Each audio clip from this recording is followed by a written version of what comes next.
Events. Smilegate. Learn to use dark mode. Come on. This thing. So how on point was I when I said maybe wait and see what's coming next before lock it in, right? How many of you are like, we're married to getting DDR and are now waffling a little bit now that suddenly a unit's coming out that looks like he hard counters DDR, and how good is DDR going to be after this unit comes out? By the way, I think he's still going to be freaking insane, but we got to see. We got to see what happens in a couple of days when Chenille comes out. Before the end of this Headhunt event, 45 days, there will be at least one balance patch.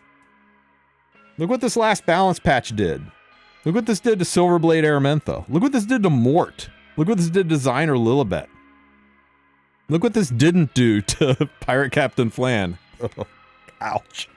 But yeah. What happens when the next balance patch comes out and Little Queen Charlotte becomes the most broken nuker in the game? What happens when the next balance patch comes out and Fall of Cecilia is, if you don't have this knight on your account, you don't get to play? What happens when Operator Sigrid comes out and Operator Sigrid gives everybody on your team Zio's passive and suddenly she is key to beating Harsetti? Just because you think you know who you want right now, unless it is love-based, right? You are chasing your faithless Lidica because she's your waifu. You don't care how good she is. You need her on your account to live a happy life. Then you do you. But if you're trying to pick what you think is going to be the best unit that's going to advance you in the game, what's going to make your account better, even though 4 days from now, 5 technically, you got to actually fill this, and then the next day you can press the recruit button. 5 days from now, you can recruit. Maybe you don't. Maybe you say, I've lived my entire Epic 7 life without this unit, so maybe I wait and see. Maybe I wait and see what the next balance patch holds. Maybe I wait and see what the next ML5 does to the game. Maybe I wait and see what the next unit is, and then you decide. Then you decide to pick the unit who's most important to you. Now, if you've got every unit in the game except Requiem Rowana, you get Requiem Rowana. If you can't live without the edgelord in your life, so you pick up Violet, then you get your Violet, right?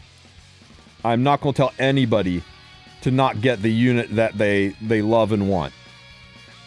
But maybe if you're picking it because there are multiple units that you don't have on your account and you're just looking at tier lists and trying to decide what's going to be the best for you, best for the way you play, best for your account progression. Remember, we got many weeks of RTA left.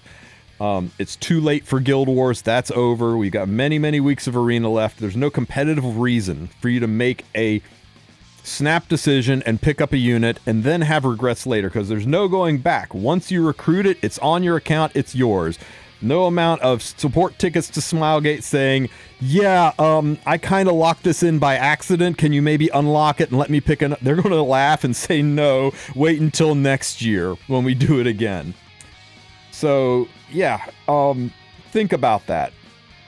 Think about the long game, because Epic 7 is a marathon, not a sprint.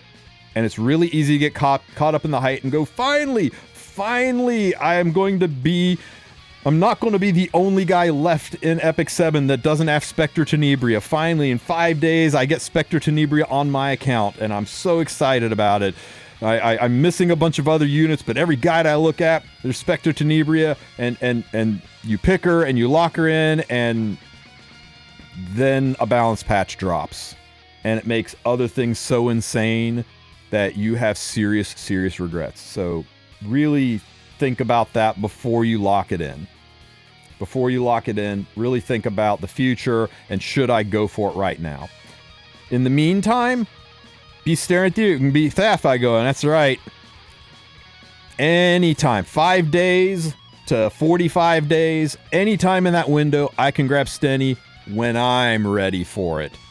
But I'm going to wait and see, and I don't think you should wait until 45 days. If this says 11 hours left and you haven't locked it in, that would scare the hell out of me, right? That's all it takes, right? It's for you the power to go out, and you get a notification on your phone that says power will be restored in 2 to 3 days. I don't know. You're driving miles to get somewhere to play this game. I'm being kind of extreme. The reality of it is you would just forget. You would just forget, and then you don't get to lock in your Headhunt hero at all. And I say this because that's something I would do. So maybe don't take it to the last possible minute, but maybe take it down to the last week. By the last week, you're going to see everything. You're going to see the impact of balanced hatches. You're going to see the roadmap ahead. You're going to be able to make the most informed decision you can make at that time and pick the unit that is best for you. So, yeah, that's my rant. That's my spiel. Be an informed buyer. Unless you're buying with your heart, then you do you, and you pick up that unit of your dreams, by all means. But remember, tier lists have a very, very short expiration date. And any tier list that you look at that's over a month old is shit. It probably is shit. Mine included. Try looking at a tier list that is, you know, only a couple of weeks or even a couple of days old before you push that button. I know I for sure will be doing a tier list again, probably in about another 30 days, just to say, okay, you filled up your entire board. We're getting close to the end. Who should you get? But yeah, at least wait and see what the next balance patch has to say. That's my recommendation to you. And also, one final tip for those in the back who have missed this: do not reset heroes until you've filled the entire board. When you reset a hero, it cannot be any hero that's exposed. If I reset my Crowl now, he can't be any of these exposed units. It'll give me a brand new ML5 that is not exposed. So if I reset him and he turns into Dark Corvus, for example, well, if I fill Dark Corvus in here, that's going to feel really bad. Now I've got 2 Dark Corvus. I have to reset this one. Instead, wait until you fill all the bubbles, right? Once all 30 bubbles are filled, the resets can only pull from the pool of 17 that are not shown here. So you have a 1 in 17 chance on the reset of getting the unit you want. Right now, I have a 1 in 31 chance of getting the unit I want. But if I fill all these bubbles up and I still don't have the unit I want, then my resets are a 1 in 17 chance. It is much better to stack the odds in your favor. Wait until all bubbles are filled before you reset. Also, tomorrow I could just get the unit I want. And then instead of resetting Crowl, I get to save that currency, and I can use that currency in the shop. Thanks for coming to my TED Talk. I hope this helps you guys out with your Moonlight headhunting. These are my tips. Take them or leave them.